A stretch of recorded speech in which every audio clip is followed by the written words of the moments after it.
Good evening, ladies and gentlemen. Unfortunately, on top of the current investigation into the Washington, D.C. metro attacks, the manhunt for the shooters involved in that attack, and rebuilding the metro, the Jewish community in D.C. is currently facing various potential and current threats.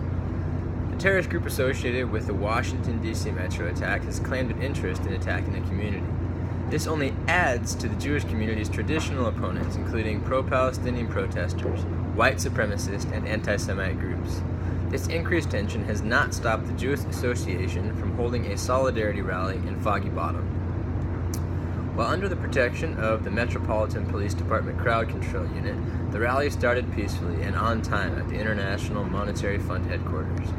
No major opposition groups or individuals attended the rally. However, shortly after the rally kicked off, reports started coming in of a suspicious man in the metro traveling towards Foggy Bottom from the Reston metro station. Reports indicated an agitated man was seen carrying a bulky black hockey-type bag.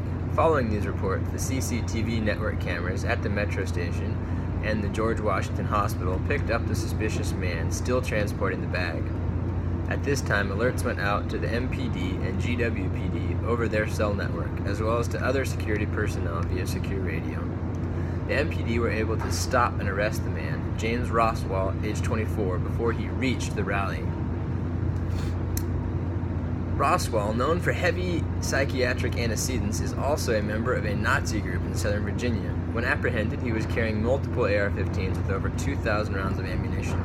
Roswell has no known connection to ISIS or the earlier metro attacks. At this time, we have assessed him as a copycat, and no other accomplices have been identified. It is important to note the role played by the early warnings raised by the metro users. These crucial reports gave authorities the needed information to neutralize the threat before he was able to carry out his attack.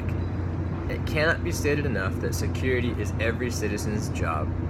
Law enforcement relies heavily on everyday United States citizens reporting suspicious activities. As we make security plans in the future, we must do everything possible to leverage this fact. In order to prevent any further attacks, the Joint Terrorism Task Force stationed in the Capitol will be working with other law enforcement agencies such as yourselves to develop and publish a citywide security plan. This plan will include mutual aid agreements with neighboring departments and agencies. The public portion of the plan will be released shortly. As part of this initial plan, an increased number of law enforcement personnel will be seen on the streets of the Capitol. In order to inform the general public of how this increased security will impact their daily lives, the MPD will hold a community outreach meeting or a meetup at the Foggy Bottom Community Center at 7:30 p.m. on Wednesday night. This will include a question and answer session for community members with questions and concerns. On a similar note, this security plan will address specific at-risk groups such as the Jewish community. Building a strong relationship with their leaders will be crucial in ensuring their security. After all, increasing security does not only include increasing the level of effort and level of risk for the attackers, but it involves reducing the rewards, reducing the provocations, and removing excuses. Thank you for your time, and as always, remember the security of Americans is the top priority for the federal and local law enforcement agencies. Thank you.